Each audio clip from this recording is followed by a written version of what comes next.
a continuar con el curso el día de hoy.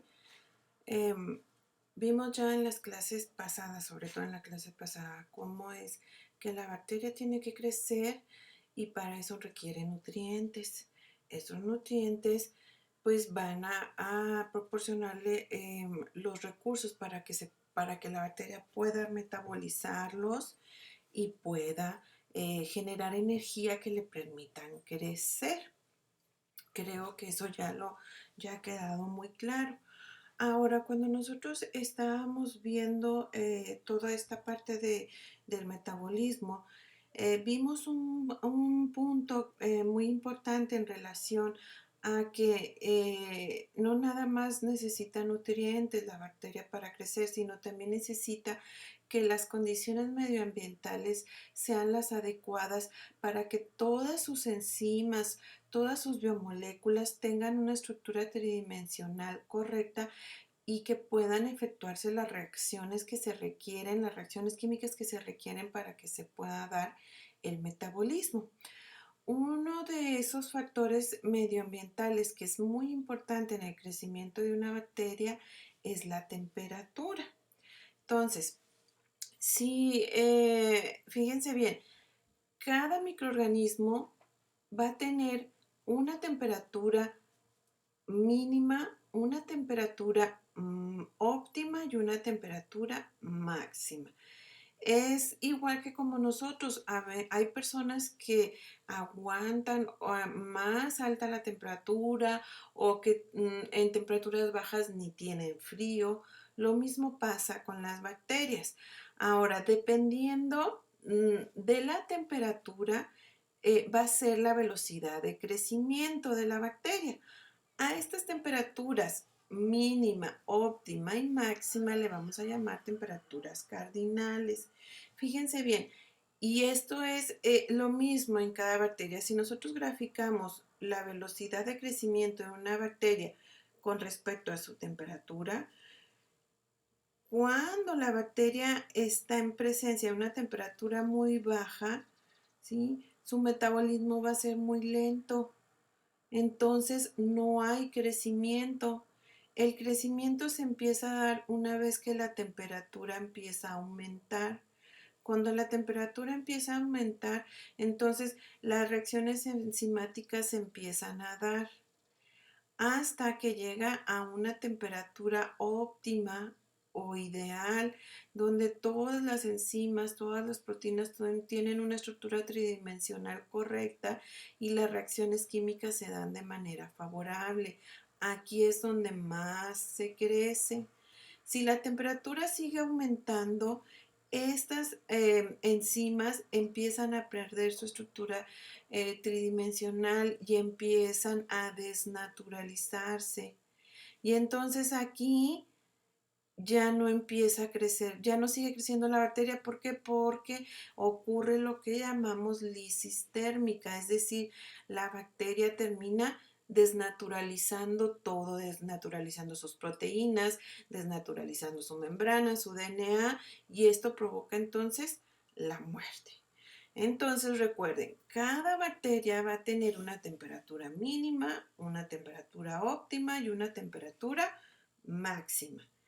En base a las temperaturas en las que puede crecer una bacteria, podemos clasificar a las bacterias en psicrófilos, mesófilos, termófilos, hipertermófilos y estos son hipertermófilos e hipertermófilos, ¿ok? Veamos otra vez nuestra grafiquita de velocidad de crecimiento con respecto a la temperatura.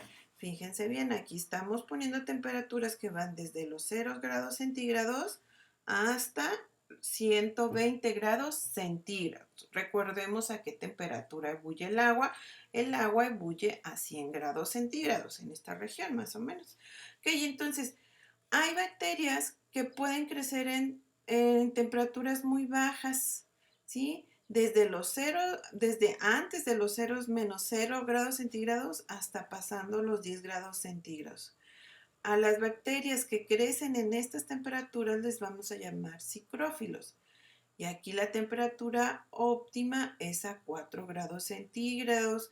4 grados centígrados más o menos es la temperatura del refrigerador. ¿Qué bacterias nos pone de ejemplo? Pues está esta que es la Phaloromas baculata. Esta es muy común en los lagos que están en la Antártida. Bueno, las bacterias que crecen más o menos desde los 8 grados centígrados hasta pasados los 40 grados, como hasta los 45 grados centígrados, a esos les vamos a llamar mesófilos, como la Escherichia coli. Aquí la temperatura óptima va a estar en promedio en los 39 grados centígrados. Estas mesófilos, muchachos, son las bacterias con las que nosotros convivimos. Si se fijan, estas temperaturas de aquí hasta acá son los rangos en los que nosotros como humanos nos movemos. ¿Ok?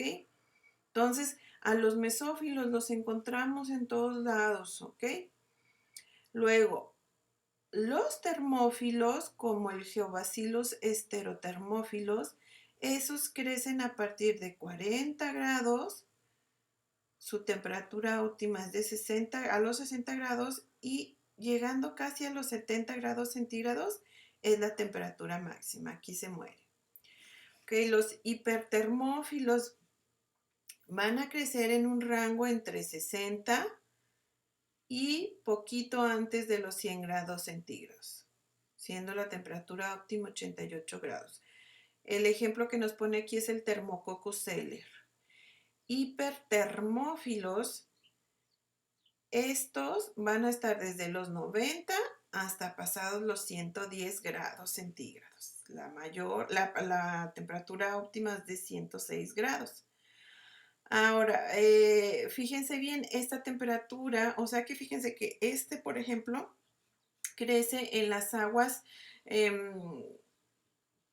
las que son aguas termales que están súper calientes, como San Diego de Alcalá o el Ojo Caliente. Han ido a esos bañaros que son aguas termales donde la temperatura está muy alta. Pues uno pensaría que no hay bacterias, pero sí hay bacterias de este tipo. Ahora, ¿qué es lo que necesitamos nosotros saber en relación a cómo controlar las bacterias? Por ejemplo, si lo que queremos es destruir mesófilos, pues con el simple hecho de aumentar la temperatura por arriba de 50 grados vamos a provocar que estas bacterias ya no sigan creciendo. ¿Ok? Bueno, esto que les pongo en esta diapositiva es un ejemplo de cómo hay bacterias en todos los hábitats, desde los hábitats más helados, como por ejemplo cuando está hela, ¿verdad? Que se congela el agua, uno pensaría que ahí no hay microorganismos, pero sí, hay microorganismos psicrófilos que pueden crecer perfectamente bien a esas temperaturas, ¿sí? Miren, esta es la bacteria Polaromonas baculata, que crece perfectamente en todos esos lagos que están congelados.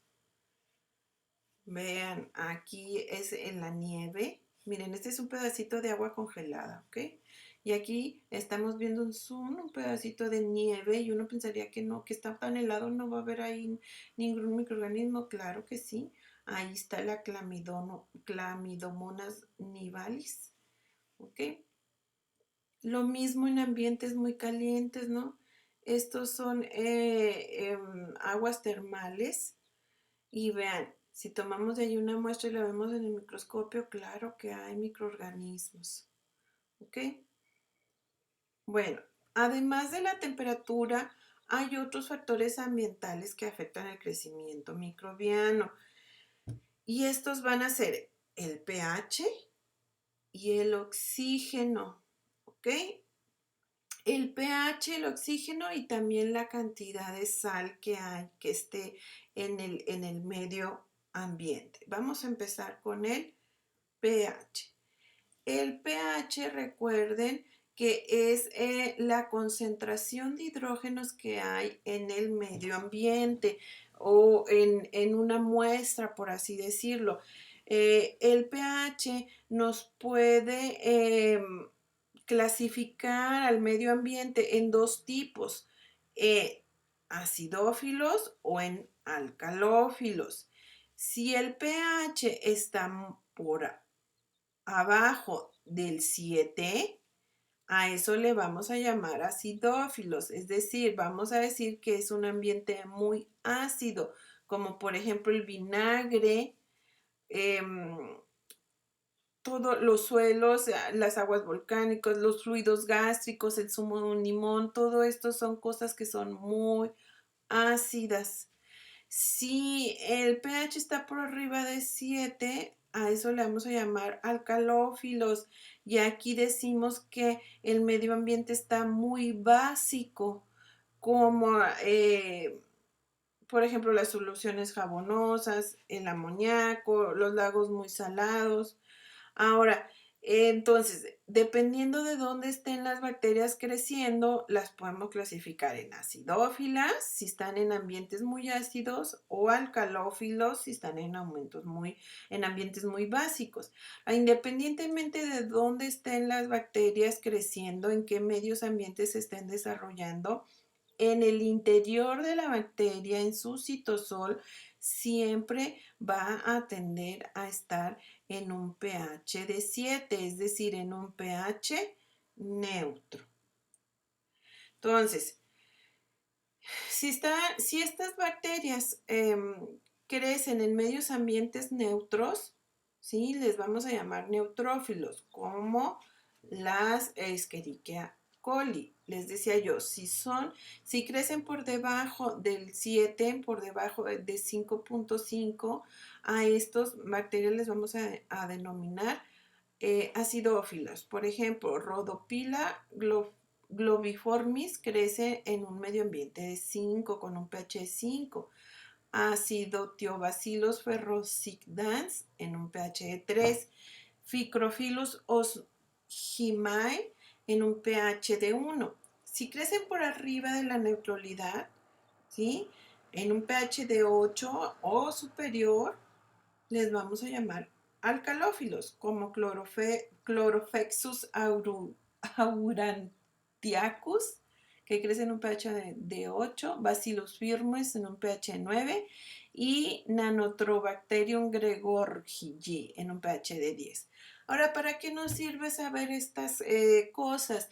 Porque cuando nosotros vamos a manipular una muestra bacteriana en el laboratorio, tenemos que conocer a qué temperatura crece y qué pH necesita para poder desarrollarse. Entonces eso es bien importante, que cuando vayamos al laboratorio, además de saber el tipo de nutrientes que requiere para crecer, necesitamos saber su temperatura, ¿sí? Su temperatura óptima y su pH ideal para poder crecer. Y entonces nosotros en el medio de cultivo vamos a proporcionar todas estas cosas para que la bacteria pueda desarrollarse de manera adecuada. Hay un punto muy importante, muchachos, para que las bacterias se desarrollen y es el término de osmolaridad. Y esto significa que tanta capacidad tiene la bacteria de poder pasar las moléculas de agua a través de su membrana. ¿Para qué? Para diluir los solutos. Entonces, fíjense bien, para poder explicarles bien el término de osmolaridad, vamos a dar un repaso en relación a cómo se lleva el transporte pasivo a través de la membrana. Recuerden que el transporte pasivo es un transporte de una molécula que está en el exterior al interior y que no requiere de energía. Cuando veíamos las características de la membrana, dijimos, ¿verdad?, que entre más hidrofoba o más hidrófoba sea una molécula, tiene más posibilidades de pasar la membrana de forma simple. ¿Ok? Todos esos metabolitos como el oxígeno o el CO2 tienen la capacidad, porque como son hidrofóbicas, pueden atravesar libremente la membrana. A esto le llamamos difusión simple. Ahora, las moléculas que son polares hidrofílicas no pueden pasar a través de la difusión simple. Para eso necesitan proteínas transportadoras. Por ejemplo, en el caso de los iones no pueden atravesar libremente la membrana. Tienen que utilizar una proteína transportadora en forma de canal que les permita el paso, que les abra un orificio hidrofílico para que pasen. Lo mismo con esas moléculas grandes polares hidrofílicas como la glucosa, necesitan un transportador que las reconozca en el exterior y al momento de que se lleva a cabo este reconocimiento cambie de conformación para poderlas liberar en el interior. Ahora, la molécula de agua es una molécula especial porque es polar, es hidrofílica, pero debido a su tamaño tan pequeñito puede pasar por difusión simple. ¿Recuerdan cuando vimos esto? Yo les hablaba sobre lo del metro, como porque es tanta la cantidad de personas que están en el metro que tienden a entrar al vagón. Lo mismo pasa con el agua. El agua son tantas las moléculas de agua que por pura presión tienden a pasar por la membrana de manera simple. Ahora, no nada más pasa el agua a través de una difusión simple, sino que también hay proteínas canal que generan un tubo hidrofílico, un túnel hidrofílico por donde pueden pasar las moléculas de agua con mayor facilidad. Estas moléculas transportadoras de agua se llaman acuaporinas. Ahora, al, a la manera o al proceso por medio del cual las moléculas del agua atraviesan la membrana, ya sea por difusión simple o a través de una acuaporina, a eso le vamos a llamar ósmosis. Entonces, la ósmosis la vamos a definir como el desplazamiento neto de moléculas de solventes, que en los sistemas vivos el solvente principal es el agua, a través de una membrana con permeabilidad selectiva desde una zona de alta concentración de moléculas de solvente y baja concentración de moléculas de soluto hacia una zona de baja concentración de moléculas de solvente y alta concentración de moléculas de soluto. En palabras más sencillas, ósmosis va a ser el desplazamiento de las moléculas de agua a través de la membrana para poder disolver un soluto. ¿Ok? Vamos a ver un video.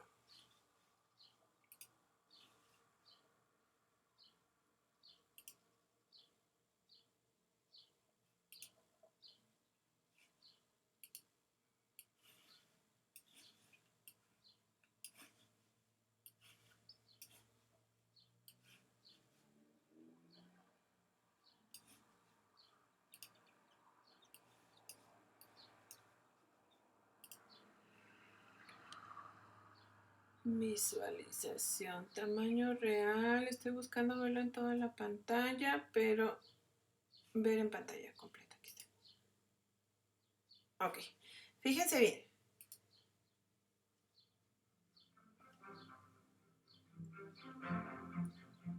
Vamos a suponer que tenemos una bandeja, un balde, y a esa bandeja le vamos a poner agua. Las moléculas de agua van a estar en color azul. ¿Ok? A estas moléculas de agua le vamos a llamar solvente o disolvente. Vamos a adicionar a esta bandeja de agua un soluto que puede ser cloruro de sodio, la sal o glucosa. ¿ok? El soluto, cuando nosotros lo estamos disolviendo en agua, se tiene que mezclar entonces las moléculas de ese soluto con las moléculas del agua.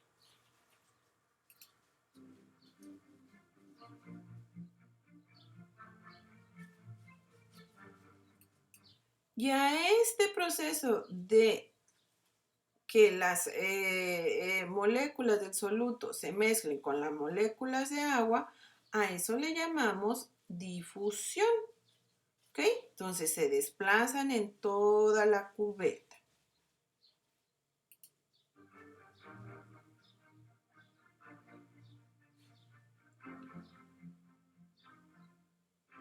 Ahora, ¿qué sucede si a esta cubeta le ponemos una membrana? Como en el caso de las bacterias.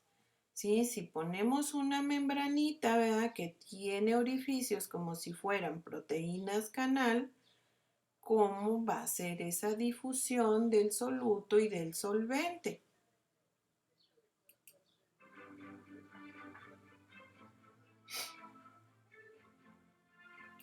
Entonces, fíjense bien, las moléculas de agua, que es el solvente, van a tratar de pasar hacia donde hay soluto que disolver. De este lado tenemos las bolas naranjas, que es el soluto. Recuerden que les dije que puede glucosa o cloruro de sodio. Entonces, el agua se viene para tratar de disolver este soluto. Pasa de este lado a este lado. Entonces, si el agua empieza a venirse de aquí para acá, entonces en esta zona va a aumentar el volumen. Va a ir aumentando. ¿Ok? Entonces las moléculas de agua van a tender a pasar hacia el lado donde hay soluto que disolver. ¿Ok? Entonces las moléculas de agua van de una concentración donde no hay soluto a una concentración mayor de soluto. El agua siempre lo que va a tratar de hacer es de disolver el soluto. A medida que va aumentando el volumen, aquí entonces se me va a hacer una presión. A esto le llamamos presión osmótica, es decir, esto va a seguir empujando a que el solvente pase a diluir el soluto. ¿Ok? Entonces, imagínense que esto es una bacteria. Es el citoplasma de una bacteria y este es el medio ambiente donde está creciendo la bacteria. Entonces, las moléculas del agua van a pasar a disolver el soluto que está en el citosol. ¿Y qué va a aumentar qué va a pasar entonces con la bacteria? Su citosol va a empezar a aumentar y eso va a hacer que la bacteria se hinche. Ahorita lo vamos a ver un poquito más a más detalle.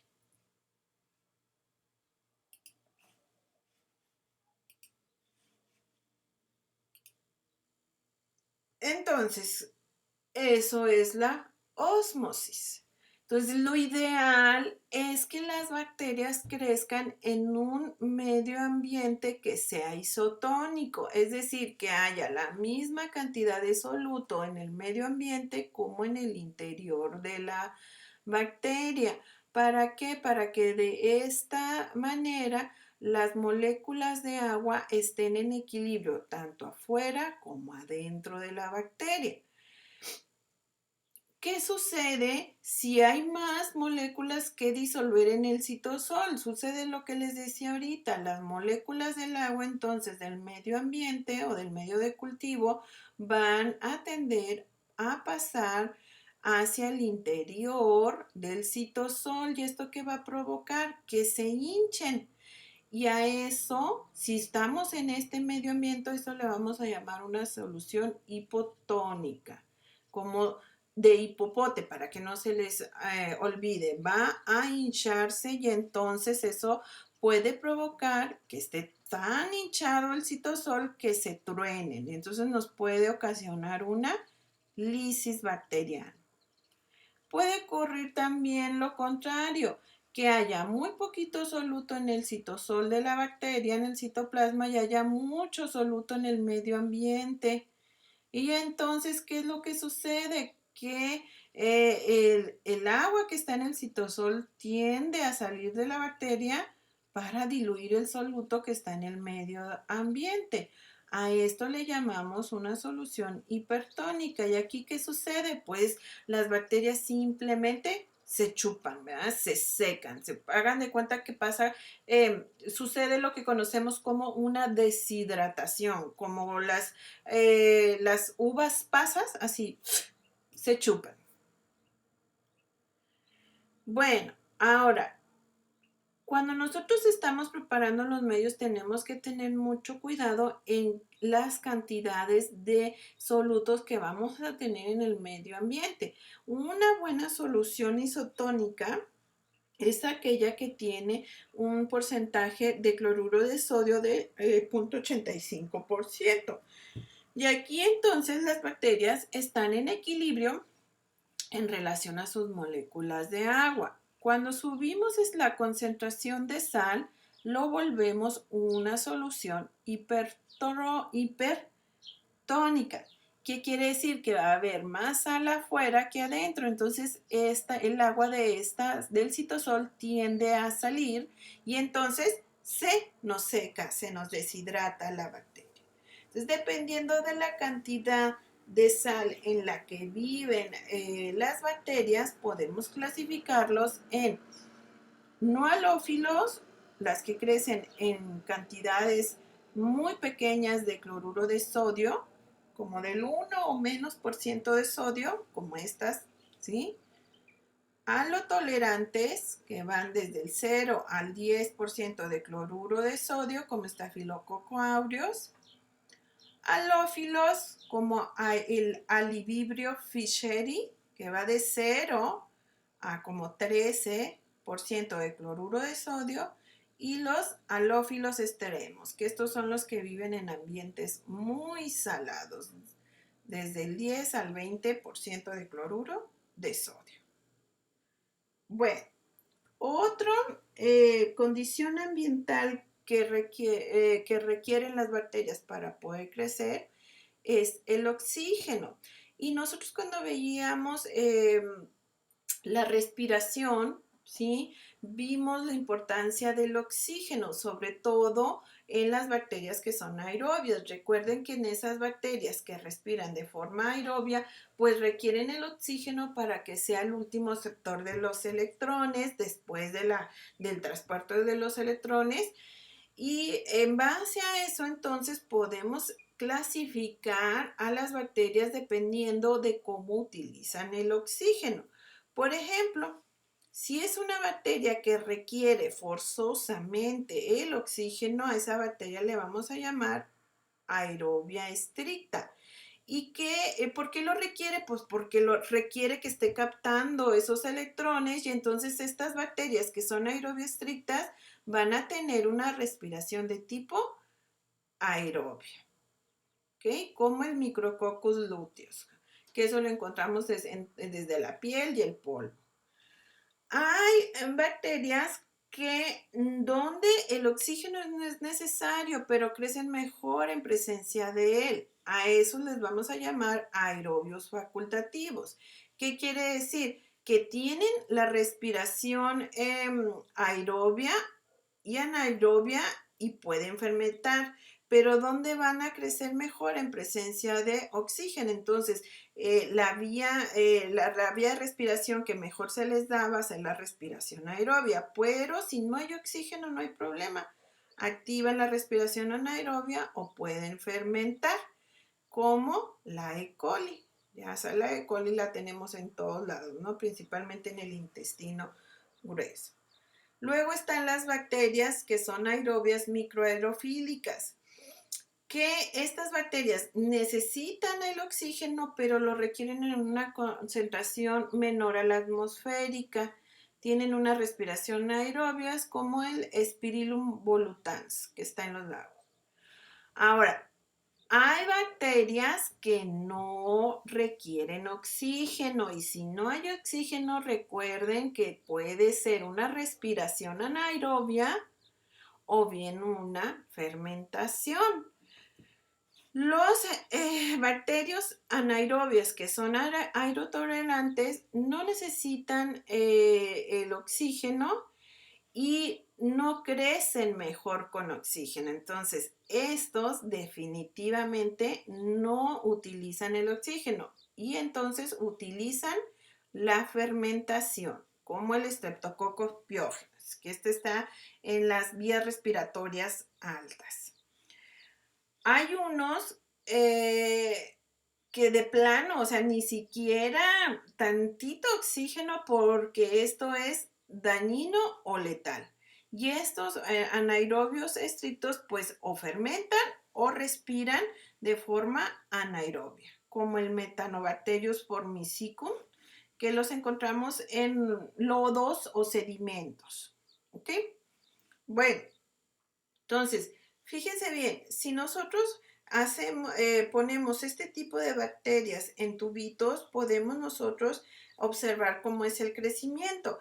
En un tubito de ensayo, muchachos, la parte que está más hacia la boca del tubo, hacia la tapadera, es la parte que está más en contacto del oxígeno. A eso le vamos a llamar zona óxica. La parte que está hacia la parte final del tubo, hacia el fondo, aquí casi no va a haber oxígeno. Eso le vamos a llamar zona anóxica. Entonces, una bacteria que es aerobia va a tender a crecer hacia la superficie, ¿sí? Entonces, los aerobios estrictos crecen en la superficie del tubo, ¿ok? Los anaerobios, ok, los anaerobios que son estrictos, que no resisten ni siquiera tantita cantidad de oxígeno, tienden a crecer hacia la parte baja del tubo, ¿ok? ¿Sí? Ahora, los anaerobios facultativos que pueden crecer tanto sin oxígeno, pero crecen mejor con oxígeno, pues tienden a crecer en todo el tubo, pero van a crecer mejor donde haya oxígeno. Estos son los microaerotolerantes que crecen hacia la superficie del tubo, en la zona óxica, pero por debajo de lo que está mero arriba porque requieren menos cantidad de oxígeno que lo que está en la atmósfera. Y por último, los aerotolerantes. Estos no crecen, no necesitan el oxígeno, no crecen mejor en oxígeno, pero sí pueden crecer. Entonces tienden a crecer en todo el tubo, pero de preferencia hacia la parte baja del tubo. Ahora, en el laboratorio, cuando nosotros vamos al laboratorio y vamos a sembrar una bacteria, y si esa bacteria es aerobia, pues no hay problema, ¿verdad? Pues simplemente cultivamos y metemos a la incubadora y no hay problema, ¿verdad? Es aerobia, utiliza el oxígeno del medio ambiente. Pero ¿qué sucede si es una bacteria de tipo anaerobia? Tenemos que generar esa condición medioambiental en el laboratorio. ¿Y cómo lo generamos? Pues es bien sencillo. Utilizamos una serie de jarras donde ponemos las cajitas Petri que tienen a la bacteria anaerobia y le vamos a poner aquí un sobre de bicarbonato de sodio. Lo vamos a abrir. Al momento en que el bicarbonato de sodio empieza a salir del sobrecito, se va a consumir el oxígeno que hay aquí en la jarrita y entonces aquí se me va a generar un ambiente anaerobio para que puedan crecer esas bacterias. Ahora también hay cámaras o campanas de cultivo celular o incubadoras donde se que no tienen en su interior nada de oxígeno. En este tipo de campanas, si se fijan, por aquí se meten los brazos y todo el ambiente que está aquí adentro es totalmente anaerobios.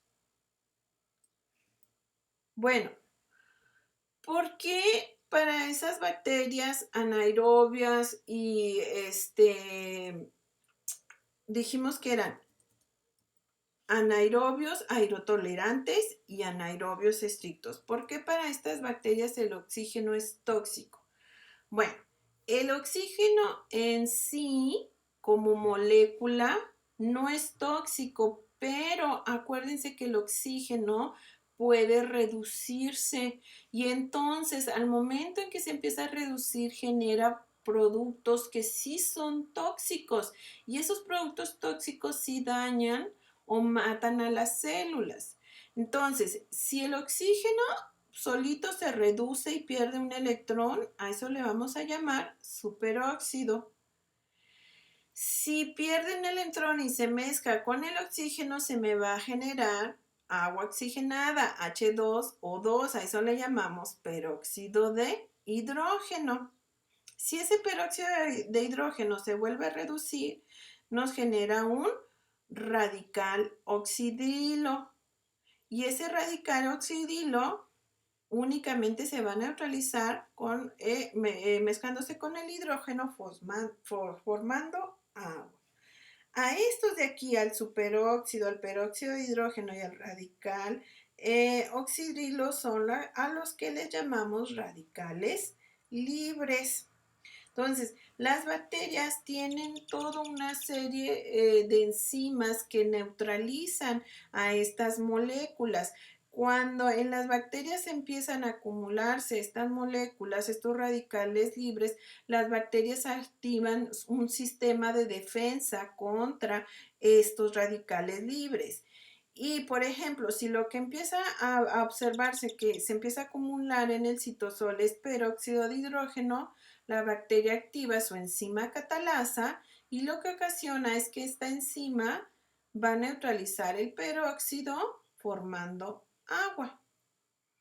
Puede activar también la peroxidasa y la peroxidasa es lo que hace es que agarra el peróxido, ¿verdad? Tiene su cofactor NAD, lo reduce y genera agua. Si lo que hay es superóxidos, actúa la superóxido dismutasa o bien la superóxido dismutasa combinada con la catalasa. ¿Ok? Hay otra enzima que también neutraliza los radicales superóxidos, que es la superóxido reductasa. Entonces, la bacteria cuando ve que estas moléculas se empiezan a acumular en su citoplasma, activa sus enzimas para neutralizar esos radicales. Bueno, chicos, ya hasta aquí es la clase del día de hoy. Espero que tengan muy bonito día.